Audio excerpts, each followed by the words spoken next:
Hi, boys and girls. We're on our last chapter of Triplet Trouble and the Cookie Contest. It's chapter 8. I hope you've enjoyed it so far. I miss you so very much. Here we go. Triplet Trouble and the Cookie Contest, written by Debbie Dady and Marcia Thornton Jones, published by Scholastic. "You have to try my cookies," Alex said loudly. "I colored them green."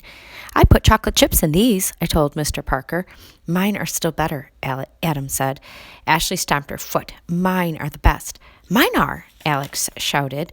Mr. Parker held up his hand. Without a word, he tasted Alex's cookies, and then mine. He smiled and wrote a word on a paper. He held it up. In blue letters, it said MISSING. That word wasn't on our spelling test. I was sounding it out when Adam said, "That says Miss Ing." Mr. Parker nodded. "All of your cookies are good in their own way, but something is missing."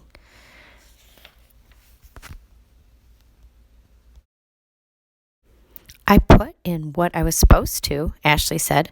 "Flour, water, eggs, and extra salt," Adam said. Alex nodded. "I put in lots of sugar and green food coloring."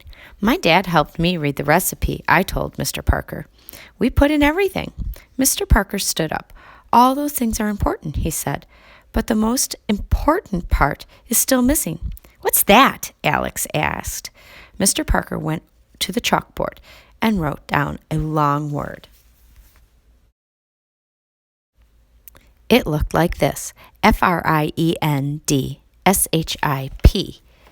Adam, Alex, Ashley, and I stared at the word before we could figure it out.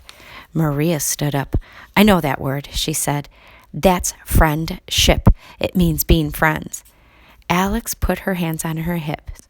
"You don't need friendship to make cookies." Mr. Parker circled the word on the board. "Friendship is very important.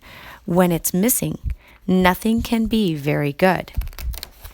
"Maybe that's why Miss Crankshaw's cookies are so good," Alex said, "because she's our friend." "Next time, we'll make the cookies together," Ashley said. "That's exactly what I planned," Mr. Parker said with a smile. Then he scribbled on a piece of paper with a marker. When he held up his new word, we all cheered. In bright pink letters, it said COOKIEMATH.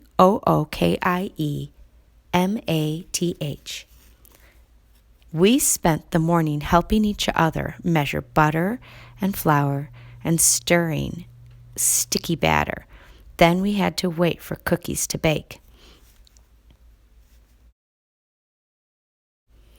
"Are you ready to taste your math lesson?" Mr. Parker finally asked. "What if we did something wrong?" Randy asked. "They might taste terrible." Alex shook her head. "We know we did everything right," she said, "because we were helping each other." Then Alex grabbed a cookie and popped it into her mouth. We all watched her chew. Finally, she swallowed. Alex smiled so big we could see where her tooth used to be. Everyone laughed and took a cookie. They were good. I smiled at my friends. I think we all won the cookie contest. I hope you enjoyed our book, boys and girls. I will read another book to you. This will be more of a surprise because you already voted, and I'm going to go with the second most votes on what you voted for. I miss you so much. I'll see you soon.